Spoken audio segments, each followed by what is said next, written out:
In this episode, we will discuss the effects of subsidy on a graph.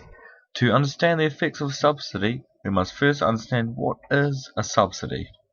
A subsidy is a transfer payment by the government to firms to reduce the cost of a firm's production or to increase the production of a good or service. This basically means that the government will give certain firms a large sum of money so that the firm can use it to keep its costs down or use it to increase their production.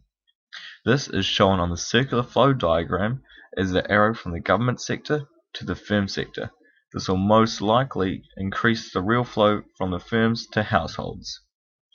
Now that we know what a subsidy is, we can put it into a normal market curve.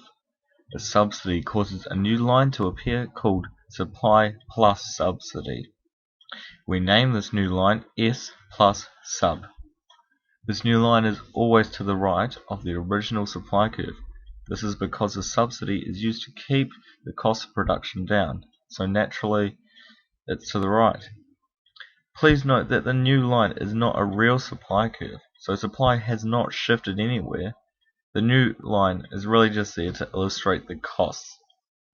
Now that we've put in the S plus sub line, we can now figure out the price that the consumers will pay for a product and the price the producer will receive in revenue for each product.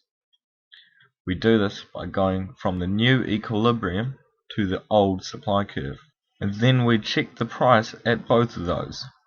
The price for the producer is always on top, whilst the price for the consumer is always on the bottom.